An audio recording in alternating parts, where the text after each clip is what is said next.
पहिला मुक्काम हा लक्षात आला, दुपारचं जेवण ही कोळगाव या ठिकाणी. आता आपण सकाळी 9 वाजता इथून निघालो तर आपला रूल आता असा ठरलाय, 12 वाजेपर्यंत साधारण चालायचं. ज्यांना शक्य असेल त्यांनीच, ज्यांना शक्य नाही त्यांनी त्याच्या वाहनात बसून राहायचं. आपण काय पंढरपूरला चाललेलो नाही, म्हणून देवाला प्रसन्न करायचं आणि पायी गेलंच पाहिजे. त्याच्यामुळं आपण काय देवाकडे चाललेलो नाहीये, आपण आपल्या मागणीसाठी सरकारकडे चालू. त्यामुळे आपल्याला ज्यांना शक्य आहे चालायचं त्यांनीच चालायचं, त्यांना नसतं बाकीच्यांनी बिंदास्त गाडीमध्ये बसून राहायचं आणि गाडीत चालायचं. 12 वाजेपर्यंत चालायचे रोज सकाळी, दुपारी 12 वाजेपर्यंत, जे निघण्याच्या वेळेपासून. काही वेळेस सकाळी 8ला निघणं होईल, काही वेळेस 7लाच निघणं होईल, काहीला 10ही वाजतील. 12 वाजेपर्यंत चालायचं. तिथून पुढे वाहनाने बसायचं आणि मुक्कामाच्या ठिकाणी जायचं किंवा दुपारच्या जेवणाच्या ठिकाणी जायचं. हे आपलं आता फायनल ठरलेलं, याच्यात कसलाही बदल होणार नाही. दुसरा दिवस 21 जानेवारीला मातोरी ते करंजी. तर सकाळी 8 वाजता आपण त्या मुक्कामाच्या ठिकाणून निघणार आहे मातोरीहून. आपलं दुपारचं जेवण तनपूरवाडी पाथर्डी यामध्ये होणार आहे. तिथे म्हणजे आपलं तिथं होणार आहे. ते आसपासचे लोक करतील, नाही केलं तर आपल्याला स्वतः स्वयंपाक तिथं तयार करायचा. तनपूरवाडी प्लस पाथर्डी दुपारचं जेवण. आणि मुक्काम होणार आहे करंजी घाट, बाराबाबळी, तालुका जिल्हा अहमदनगर. मुक्काम आणि जेवण. दुसरा मुक्काम करंजी घाट, बाराबाबळी इथं होणार. तिसरा दिवस 22 जानेवारी 2024 रोजी बाराबाबळीतून सकाळी 8 वाजता, म्हणजे करंजी घाटातून पुन्हा 8 वाजता आपली रॅली, आपली पायदिंडी निघणार. दुपारचं जेवण साधारण याचा फक्त एवढा टप्पा थोडासा मागं पुढे होऊ शकतो. दुपारच्या सुपा, तालुका पारनेर, जिल्हा अहमदनगर. दुपारच्या जेवणाचं तिथं थांबण्यात येणार आहे. आसपासचे गावं शेकडो तिथं तयारी करतील. नाही केले तर आपण जाणाऱ्या बांधवांनी आपल्याला तिथं थांबून आपल्याला आपला स्वयंपाक करून जेवायचं. मुक्काम रांजणगाव, तालुका शिरूर.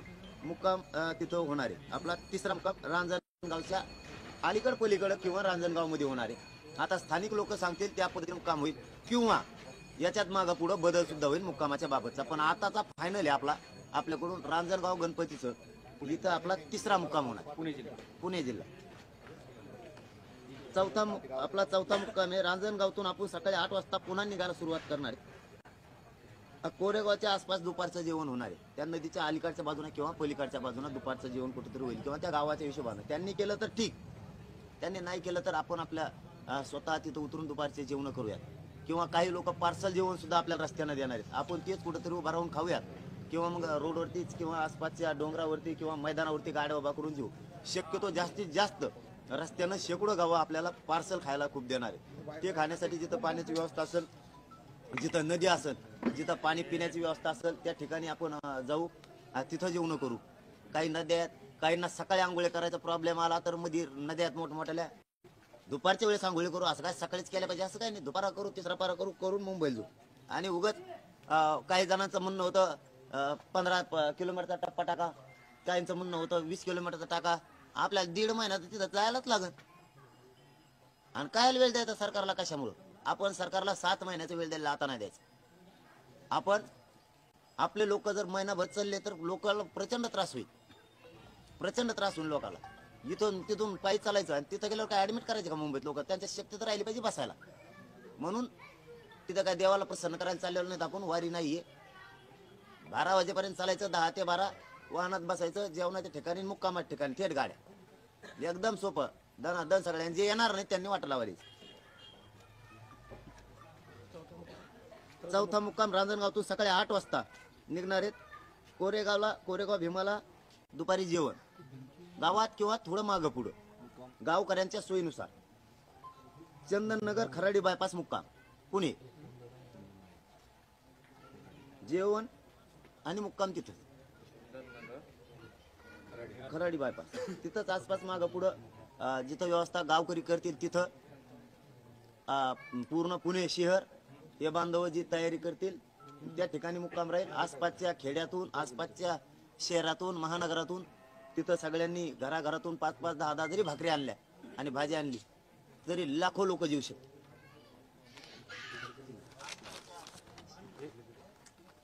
पाचवा मुक्काम 24 जानेवारी 2024 रोजी चंदननगरहून सकाळी 8 वाजता निघणार आहे. दुपारचं जेवण तळेगाव दाभाडी या ठिकाणी तिथलं आसपासचं अंतर किंवा हे बघून थोडंफार मागं पुढं, परंतु परिसर तोच. कारण इकडे 10-20 किलोमीटर राहणार आहेत. फक्त आता स्पॉट देणं गरजेचं आहे, कुठला पुढच्या तोंडाचा म्हणून ते देणं नसता मागं चालणार. आणि लोणावळ्याला मुक्काम आहे. जेवण मुक्काम लोणावळ्याला. तिथं डोंगर आहे, प्रत्येक मुक्काम डोंगरात आहे, शक्यतो गावात नाहीच. आमच्या वैयक्तिक काही अडीअडचणीमुळे आम्हाला मुक्काम डोंगरात टाकायची वेळ आली आणि ते टाकावं लागणार आहे. काही गावात सुद्धा असणार आहेत, नाही असं नाही. सहावा मुक्काम 25 जानेवारी लोणावळ्याहून सकाळी 8 वाजता निघणार. पनवेलला दुपारचं जेवण. पनवेलला दुपारचं जेवण आपल्याला तिथं कुठं एखादं ते स्थानिक शहरातले तयारी करतील, ग्राउंड कुठे काय त्यांनी नाही केली तर आपल्याला आपला स्वयंपाक करून आपल्याला खायचंय. परंतु असं होणार नाही. जागा मराठ्यांनी इथून नेलेलं खायला रस्त्यात एक पावसावर सुद्धा उडणार नाही अशी शक्यता आहे. इतके हजारो शेकडो गावं तिथं जेवणाची पार्सल व्यवस्था प्रत्यक्ष व्यवस्था करणार आहे. आपलं घेतलेलं साहित्य आपल्याला डायरेक्ट मुंबईत गेल्यावरच खावं लागणार आहे करू. त्यामुळं रस्त्यानं कुठं अडचण येणं असं वाटत नाही. आणि मुक्काम आपला वाशीला आहे, वाशी नवी मुंबई. 7वा दिवस 26 जानेवारी. 26 जानेवारीला आझाद मैदानावर मराठ्यांचं उपोषण आमरण सुरू होणार किंवा शिवाजी पार्क. या दोन्ही जागा आम्हालाच पाहिजे. या दोनही जागा आम्हाला पाहिजे. आता वाशीहून ते आम्ही निघतोय 8 वाजता. चेंबूरहून आम्ही पायी जाणार आझाद मैदान. म्हणजे वाशीहून याच्यात कसं जेवण काय वाशीहून थेट आझाद मैदान नाही, चेंबूर पर्यंत. चेंबूरहून आम्ही सगळे पायी जाणार आहे. चेंबूरपर्यंत वाहनाने जाणार का? हा. एखाद्या दिवस वेळ आली तर आली कुण, पण ते अंतर खूप होतं. 30 किलोमीटर अंतर आहे ते सगळं. 30 किलोमीटर तुटणं सोपं नाही आम्हाला. म्हणून चेंबूरहून जर गेलं, असं मराठा समाजाचं म्हणणं आहे की आपण चेंबूरहून जर गेलो तर बरं राहील. आणि काहींचं म्हणणं आहे वाशीत जो मुक्काम आहे वाशीपासूनच पायी जायचं. आता शेवटचा डिसिजन इथं फक्त 2 आहे, पायी कुठून जायचं एवढंच आहे. बाकी सगळं क्लिअर आहे, याच्यात काही बदल होणार नाही. जर सगळेच म्हणले वाशीतूनच पायी जायचं तर वाशीतूनच जाणार आहेत. आणि जर चेंबूर मधून म्हणले तर चेंबूर. पण ते एकूण एकच होणार आहे. पायी जायचं म्हणलं की वाहन संघ आहेत, ते पायी चालल्यासारखं चालणार आहे. ते सगळं कुठूनच चाललं ते. आता माझी मराठा समाजाला विनंती आहे, महाराष्ट्रातल्या मायबापा हो, ही शेवटची लढाई, आरपारची लढाई. आम्ही चाललोय या महाराष्ट्रातल्या लेकरांना न्याय मिळावा म्हणून. महाराष्ट्रातल्या सगळ्या मराठ्यांच्या पोरांना आणि महाराष्ट्रातल्या मराठा समाजाला सरसकट ओबीसीतून आरक्षण मिळावं म्हणून आपण 20 जानेवारीला मुंबईकडे निघालो आणि 26 जानेवारीला आपण आमरण उपोषण सुरू करतो. हे देशव्यापी आंदोलन असल्यासारखं इतकं टोकाचं आमरण उपोषण होणार. तुमच्या ताकदीवर आणि तुमच्या बळावरती आम्ही मुंबईला चाललो. मायबाप मराठा समाजाच्या पाठबळाची आणि आशीर्वादाची आम्हाला गरज. आम्ही मरेपर्यंत हटणार नाही हा शब्द मराठा समाजाला. परंतु 20 जानेवारीला समाज अंतरवालीतून निघतोय. जरी पहिल्या टप्प्यात आम्हाला कळलंय, आमच्या कानावर कुणकुण आलेली की पहिल्या सुरुवातीला थोडे राहणार आहेत लोक, कुठं येणार आहेत याचं सुद्धा लोकांनी लोकेशन जोडलेलं आहे. जसं जसं पुण्याच्या आसपासची त्या दिवशी 2-2 करोडचा आकडा सुद्धा क्रॉस होणार. जे जजमेंट दिलेत शासनानं, जे लेखी गणितं केलेत, यांची पूर्ण गणित कोलमडून जाणार आहे. गणिताचं पूर्ण गणित बिघडून जाणार आहे यांचं. ते जे दिल्यात, कारण ते आपल्यालाच विचारायचे आणि सरकारला माहिती पुरवायची किती वाहनं. यावेळेस मराठ्यांनी सांगितलंच नाही. काहींनी सांगितलं, काहींनी सांगितलंच नाही. मराठी हुशार झाले, त्यांचं गणित चुकणार आहे 100%. परंतु माझी मराठा समाजाला विनंती, एक असो, एकटा मनोज जरांगे असो किंवा 1 लाख चलत असो, मी मात्र मुंबईला 20 जानेवारीला इथून निघतोय. महाराष्ट्रातल्या मराठा समाजाला शक्य असेल त्यांनी सगळ्यांना मुंबईकडे या. कारण एवढी संधी आहे मराठ्यांचे लेकरं मोठं करण्याची. ही संधी सोडू नका. आता माझी शेवटची पुन्हा मराठा समाजाला एक विनंती की अंतरवाली जे येणार नाही आहेत त्यांनी वाटा लावण्यासाठी या. आणि मराठवाड्यातल्या माता माऊल्यांनी, गोदापट्ट्यातल्याही माता माऊल्यांनी, जालना जिल्हा आणि बीड जिल्ह्यातल्या विशेष करून जास्तीत जास्त माता माऊल्यांनी ताकदीनं जे मुंबईकडे पोरं चालले त्यांना वाटा लावण्यासाठी शेवटच्या मुक्कामापर्यंत या. आणि आपण आपले वाहनच घेऊन या, म्हणजे वापस तुम्हाला जायला सुद्धा सोपं आहे. हे प्रत्येक जिल्ह्यानं करायचं. म्हणजे बीड आणि जालना जिल्ह्यानं इथून वाटा लावायला पहिल्या मुक्कामापर्यंत यायचं. ज्यावेळेस आपण नगर जिल्ह्यात जातो त्यावेळेस नगर जिल्ह्यातल्या लोकांना सुद्धा त्या मुक्कामाच्या ठिकाणापर्यंत वाटा लावायसाठी यायचे. तिथून पुढच्या नाही. असं मुंबईपर्यंतच्या जिल्ह्यानं मुक्कामाच्या ठिकाणापर्यंत येण्यासाठी त्यांच्या शिवाच्या हद्दीवर त्यांनी यायचं. उदाहरणार्थ पुणे नगरच्या हद्दीवरती पुण्यांच्या जिल्ह्यातल्या बांधवांनी यायचे, नगरच्या हद्दीच्या बॉर्डरवर नगर जिल्ह्यातल्या बांधवांनी यायचे, आणि बीड जिल्ह्यातल्या शिवाच्या हद्दीवर बीड जिल्ह्याने यायचे. तसंच नवी मुंबईच्या लोकांनाही त्याच पद्धतीने यायचे. फक्त मराठवाड्यातल्या सगळ्या बांधवांनी ज्यांना मुंबईला या रॅलीत सहभागी व्हायचंय, या पायी दिंडीत सहभागी व्हायचं, त्यांनी अंतरवाली लिहायचे. आपण सगळे सोबत 20 तारखेला अंतरवालीहून इथून निघू. आणि जे येणार नाहीयेत त्यांनी वाटा लावायसाठी सुद्धा अंतरवालीतच आपण आपल्या आहेत ते मराठ्यांनी वाहनं बाहेर काढा. मराठवाड्यातले जेवढे वाहन आहेत मराठ्यांच्या मोटरसायकली काय काय असतील ते वाटा लावण्यासाठी या पहिल्या मुक्कामावर वाटा लावा आणि आपण वापस. याच्यामध्ये कुठे कुठे आता तुम्ही सांगितलं, पण कुठे कुठे कसं लोक सहभागी होऊ शकतात? लोक पुण्याकडे जास्त सहभागी होणार, म्हणजे करोडोचा आकडा तिकडे क्रॉस होणार. परंतु काही मराठा समाज असा आहे की मी शेवटी नाही, मी पहिल्याच दिवशी सहभागी होणार आहे, असं मराठा समाजाचं काहींचं म्हणणं.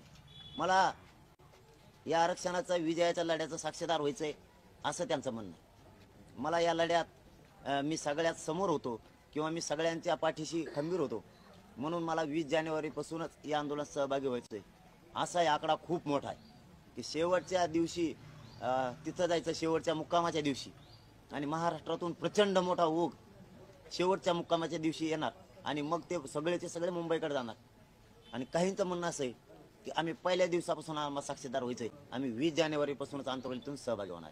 वाहनांचं कोणती वाहनं असणार आहेत, आणि ती पायी मोर्चाच्या त्या पायी आंदोलनाच्या अगोदर मागे असणार आहेत का पुढे असणार आहेत? त्या वाहनांचं काय ते आता पहिल्या मुक्कामात आम्ही त्यांचं व्यवस्थित प्लॅनिंग लावणार आहे. कारण हे पहिला दिवस असल्यामुळे पहिल्या दिवशी ते नियोजन होणारच नाही, मुक्कामाच्या ठिकाणी ते होणार आहे. वाहनं मात्र सगळे, म्हणजे आता वाहनाचं नाव सांगायला घेत नाही, सगळे, रिक्षापासून ट्रॅक्टरापर्यंत, टेम्पो, ट्रक, सगळं काहीच नाही असं, सगळेचे सगळे वाहनं घेतले. फक्त एवढीच विनंती, आता मागं नका राहू, अशी संधी आपल्या लेकरं मोठं करायची पुन्हा येणार नाही. सगळ्या मुंबईकडे चाला. राहण्याची जिथं मुक्काम आहे तिथं उड्यावर झोपणार की काय, पारी टाकणार की काय, त्याचं त्या मुक्कामाचं काय नियोजन? प्रत्येक जणानं आपण आपलं झोपण्यासाठी सगळ्या वस्तू घेतलेल्या आहेत, खाली साठी पण, आणि वरच्या बाजून आपण त्याला आपण रावठ्यासारखं म्हणूयात किंवा ते मेन कापडाचं ज्याचं त्यांनी घेतलेलं आहे. कारण थंडी आहे, मुंबईत प्रचंड गरमी, लोक आपले आता जाऊन आलेत, सगळ्यांनी शर्ट काढून टाकले, प्रचंड गरमी. त्यामुळे तिथं ताण नाही आमच्या लोकांना. रस्त्यानं जाताना थंडीचा पावसाचा त्रास आहे, तर त्यांनी त्या वस्तू घेतल्यात, आणि आपण आपल्या वाहनाजवळ सगळे झोपणार. हे विशेष करून सगळ्यांनी लक्षात ठेवायचं. प्रत्येकानं आपल्या गाडीत स्वतः जेवढे माणसं आहेत ते सगळ्यांना आपण स्वयंसेवक म्हणून काम करायचं. स्वतः आपल्या लोकांचं संरक्षण आपण करायचं. यावेळेस आम्ही स्वयंसेवक घेतलेले नाहीत. प्रत्येक गाडीतल्या माणसानं स्वयंसेवक व्हायचे आणि आलेल्या अडचणीला सामोरं जायचं, सगळ्याच्या मदतीला यायचं. आपल्या वाहनाजवळच आपण सगळ्यांनी झोपायचं, कारण आपल्या वाहनाचं संरक्षण आपल्यालाच करायचं. कोणी त्याला गालबोट लावणार नाही याची दक्षता आपल्यालाच घ्यायची. कोणी व्यसन प्यायचं नाही किंवा दारू पिऊन त्याच्यात यायचं नाही, नसतं त्याला तिथं ठुलं जाणार नाही. जाळपोळ उद्रेक करणारा आंदोलक आपला नाही. सगळ्यांनी शांततेत आंदोलन करायचंय. सगळे आमरण उपोषण करण्यासाठी हा मराठा मुंबईत धडकणार आहे, हेही लक्षात ठेवायचं. जर कोणाला उशीर झाला, कोणाची गाडी पंक्चर झाली, कोणाचं डिझेल नाही भेटलं म्हणून मागं थांबला, त्यांनी गडबडच नाही करायची, निवांत थांबायचं. त्यांनी त्याच्या गाडीचं सगळं व्यवस्थित काम करायचं आणि मागून यायचं. लोक पुढे गेले, मग धावपळ, अजिबात धावपळ नाही, एका लाईनीत सगळ्यांना राहायचं. शेवटच्या टोकाचा माणूस सुद्धा आंदोलनात सहभागी 100%. तुमचं श्रेय मराठा समाज कधीच विसरणार नाही. तुम्ही पुढच्या कडीला आहेत का मागच्या कडीला आहे. कोणाला नेता फिता काही बनायचं नाही, इथं जातीला मोठं करायचं. आणि मराठ्यांनी ते हौशी बंद करा. तुमच्या स्वार्थासाठी, तुमच्या प्रसिद्धीसाठी आणि तुमच्या मोठेपणासाठी जर कोणाला असं होत असेल तर त्यांनी शांत राहावं. समाजाचं एकदा कल्याण होऊ द्यावं आणि मग त्यांना काय करायचं ते करावं. मराठा समाजाला पुन्हा एकदा विनंती, आपल्या गाड्यांचं संरक्षण आपल्याला करायचंय. आपलं खाण्यापिण्याचं सगळं साहित्य घ्या सोबत. काम या 2-3 दिवसात उरका. गावाची गावं बाहेर पडा. डॉक्टरांच्या टीम पण आपण काही तयार केल्यात, काही आपण आपल्या गावात असले तर घेऊन या. डॉक्टर पण काही पाण्याच्या आपण व्यवस्था केल्या. तुमच्या गावात टँकर असतील तर घेऊन या, पाण्याच्या टाक्या असतील तर घेऊन या. कोणाकडं ज्या ज्या वस्तू असतील त्या घ्या, कारण इथं कोणी नाही आपली व्यवस्था करणारा समोर. आपली व्यवस्था आपल्यालाच करायची. कोणाकडे जनरेटर असेल तर जनरेटर घेऊन या. कुठं मोटरी जर बंद पडल्या, काही ठिकाणी लाईट गेली तर आपण त्या मोटरी टाकून पाणी मोटरीला जॉईन देऊ. आपण त्याला काय म्हणतात, ते डायनामा सारखं असतंय ते घ्या. लाईटच आपण तयार करायची, लाईट बंद केली की. आणि त्या शेतकऱ्याच्या मोटरीला जर त्याला कनेक्शन दिलं, त्याची लाईट गेल्यास आपल्याला बाहेर पाणी फेकील ते. ज्यांच्याकडे तुमच्या कल्पनेच्या बाहेरच्या ज्या तुमच्या डोक्यात योजना आहेत त्या घ्या. असं म्हणूच नका मनोज जरांगे पाटील व्यवस्था करणारे किंवा अमुक अमुक करणारे, तिथं कोणी कोणाला पुरणार नाहीयेत. आपल्याला आपल्याच लोकांची आपल्यालाच व्यवस्था करायची. म्हणून स्वयंसेवक राष्ट्राचे गस्त घालणारे सुद्धा आपण आपलंच व्हायचं, हे लक्षात असू द्या. आणि येताना सगळं साहित्य खाण्यापिण्याचं सोबत घ्या. मात्र पुन्हा पुन्हा सांगतो, आता लेकरासाठी मुंबईला बाहेर पडा, आता घरी थांबू नका. मिळेल तेव्हा न घ्या, पण मुंबईच्या दिशेनं चाला. 20 जानेवारीला इथून खूप लोकांनी निघालेत, कारण सगळ्यांना वाटतंय मला या आंदोलनाचं पहिल्या दिवसापासूनच साक्षीदार व्हायचं. उद्या पट्ट्यातला जर विचार केला, किती ट्रॅक्टर, ॲम्ब्युलन्स वगैरे असं काही आकडा आपल्याकडे आला आहे का? नाही, आकडा आता या आकडा घेण्यासारखं वातावरणच नाही. गोदापट्टा नाही, पुरा महाराष्ट्राला आव्हान आहे. गोदापट्ट्याला फक्त भेटी द्यायला गेलो होतो की त्यांच्याकडे गेलो नाही. हे आव्हान महाराष्ट्रातल्या मराठा समाजासाठी. म्हणजे इथून सुरुवात होणार आहे, त्यामुळे इथून ती काही तयारी हे नाही बेस आहे ना. नाही असं मराठा समाज निघाला. मी सांगितलं मगाशी, पण याच्या अगोदर 8 दिवसापूर्वी पण मी एकटाही निघणारे, आणि 1 लाख असले तरी निघणारे, आणि 1 कोटी असले तरी निघणार. मी मुंबईच्या दिशेनं जाणारे. माझ्या मायबाप समाजाला पुन्हा पुन्हा हात जोडून सांगतो, आता वापस येणे नाही आरक्षण घेतल्याशिवाय. त्यामुळे ताकदीनं पाठबळ द्या आणि येताना मुंबईकडे चाला. कामाच्या जागी जेवणाची व्यवस्था प्रत्येक कसं गाव, प्रत्येक त्या गावकऱ्यांनी करायची. समजा जर त्या परिसरातील लोकांनी जर दिलं नाही, समजा नगरला तुम्ही थांबले तर नगरचं नाही दिले, तर ते सोबत घेतलं अन्न तिथं शिजून खायचं सोबत. त्याशिवाय शौचालयाचं पण तो विषय त्या संदर्भात. हा, मग तेच जर ज्या ठिकाणी मुक्काम आहे त्याच्या आसपासचे शेकडो गाव किंवा त्या जिल्हाच म्हणून येतो पूर्ण, एक जरी भाकरी 2 भाकरी जरी आणल्या सगळ्यांनी आणि भाज्या, तरी 5-50 लाख लोक जीवू शकतात. 2-2 कोटी लोक त्याच्यात जीवू शकतात सहजपणा. त्यामुळं आसपासचे गाव करतील. नाही केलं तर आपल्याला आपले वाहनं जिथं आहे तिथंच उभा करायचे. गडबड गोंधळ करायचा नाही, काय नाही, दमानी काम होऊन द्यायचे. तिथं काय पुढं गेल्यावर देव पळून जाणार असं काय नाही. आणि आपण काय वारीला चाललेलं नाही म्हणून ते देव प्रसन्न करायचा. रोज 12 उस्तर चालायचं, गाड्यात बसले की चालले मुक्कामात ठिकाणी. आपल्याला आरक्षणाची लढाई जिंकायची. म्हणून तिथं व्यवस्था होतील. नाही झालं तर आपण आपलं जेवण बनवायचं आणि जेवायचं. दादा, मला सांगायचं की तुम्ही दिवसभरामध्ये किती किलोमीटर पायी चालणार आहात, आणि तुम्ही सरकारकडे या आंदोलनाची परवानगी मागितली होती. ती परवानगी अद्याप तुम्हाला मिळाली आहे का मिळाली नाही? आणि अजून एक त्याला जोडून एक प्रश्न होता की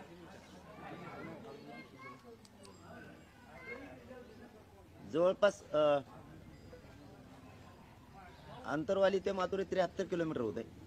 माथुरी ते बाराबाब करंज घाट 77 होते. बाराबाबळी ते रांजणगाव 79 किलोमीटर होते. आमच्या थोडंफार मागं पुढे होईल 10-5 किलोमीटर ते. अशा पद्धतीने 90-100 किलोमीटरच्या आसपास प्रत्येक मुक्काम. कारण आम्ही जर 10, 15 आणि 20 किलोमीटर जर चाललो तर आम्हाला किमान 1 महिना लागणार आहे जायला. आणि लोक इतके थकणार आहेत, म्हणजे हे असं होईल की लोकांची हरबड केली, इथून नेले तिथं नेऊन ऍडमिट केली, आणि मग आरक्षणात लढायची कशी? त्यामुळे असं डोक्यात आलं, सरकारला वेळ द्यायचा नाही आणि आपण जायला दमलो नाही पाहिजे. आता जर 20 किलोमीटरचा टप्पा टाकला तर ते 600, 550, 600 भरत 1 महिना कंप्लीट लागणार आहे. 1 महिन्यात आमच्या भाकरी संपाद्या आणि पिठं संपते इकडंच. पण एक व्यक्ती दिवसाला सरासरी 30 ते 40 किलोमीटर चालवू शकतो. फार तो ताकदवान असला 80 किलोमीटर 70 किलोमीटर चालणार कसा, याचं काय गणित? आम्ही कुठं चालवलो काय? तिथं का पंढर घे काय म्हणून पायी गेल्यावर प्रसन्न करायचे त्यांना. आता टाइमात दिला नाही 7 महिन्याचा. यांच्यात महिन्याप्रमाणे वागत का प्रत्येक वेळेस?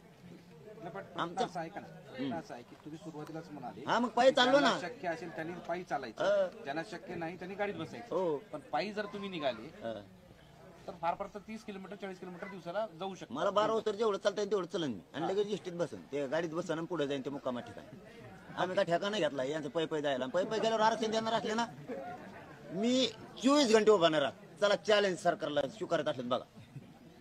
24 घंटे उभा नाही राहत, झोपणार नाही रात्रंदिवस सारखं चालल्यामुळे जर ते आरक्षण देणार असले तर मी एकटा येतो.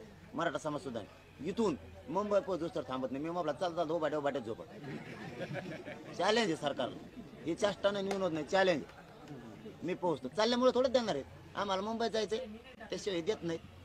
सकाळी 12 वाजेपर्यंत आम्ही दुपारच्या चालणार आहे. एक पायी चालण्याचं तुम्ही सांगताय नियोजन, वाहनांचं नियोजन कसं असेल? कारण पायी चालणं, माणसं रस्त्यावर असतील, वाहनांची संख्या तेवढीच मोठी असेल, मग ते ट्रॅफिक जाम, अडचणी बऱ्याच गोष्टी, त्याच्यासाठी काही नियोजन केलं? रस्ता मोकळा करून देते ना आम्हाला. ते ट्रॅफिक जाम कसं काय होईल? ते आता रस्ता मोकळा करून देत ना, माझ्या मार्गे जायचं त्या मार्गे. एक महाराष्ट्रात लागते हजारो रस्ते, त्यातले एक तर मागितला आम्ही चालायला, आणि ते नाही दिलं त्यांचे ट्रॅफिक जाम म्हणून आम्हाला काय करायचं? आम्ही कोण जात असतो बाळकांडे पलीकडून कुठं. या आंदोलनासाठी तुम्ही परवानगी मागितली होती, तर त्या परवानगी तुम्हाला मिळाल्यात का? किंवा मग शासनाने तुमच्या आंदोलनासाठी काही व्यवस्था करून दिली का? आम्ही परवानगी मागितली देत नका द्यायला आम्ही जाणार मुंबई का आमची नाही काय? आम्ही तुमची इज्जत दिली केली ना, तुमचा सन्मान केला, कायद्याचा केला, सरकारचा केला, आम्ही दिली. तुम्ही नाही दिली तर आम्ही काय करतो? आम्ही जाणार आहेत मुंबईला. तुम्हाला देऊ नका म्हणलं का आम्ही दिला, त्यांचं काम आहे ना. त्याने असं मानलं पाहिजे आम्हाला दिलंच नाही, मग ठीक होतं. आम्ही दिले, तुम्ही द्यायचं नाही, तुम्ही तुमचं ठरा. उत्तर नाही आलं तुम्हाला? उत्तर नाही आलं ना, ते चर्चेचाच कटळा आलाय मला. सकाळीच एक चर्चा झाली. तुम्ही ज्या मार्गातून चंदननगर खराडी बायपासवरून निघणार आहेत, तो पुढचा सगळा पुणे शहराचा भाग आहे, आणि पुढे एक्सप्रेस हायवे आहे. तिथं पायी चालण्यामध्ये किंवा मोटरसायकलला जाण्यासाठी परवानगी मिळेल. तर तिथं परवानगी घेणं अपेक्षित आहे, कारण ते जर रस्ता बंद झाला, मुंबई पुणे जी लाईफलाईन आहे ती पूर्ण क्लोज होऊन जाईल. नाही कसं काय माणसा जायला रस्ता नाही? माणसा जायला कसं काय रस्ता नाही?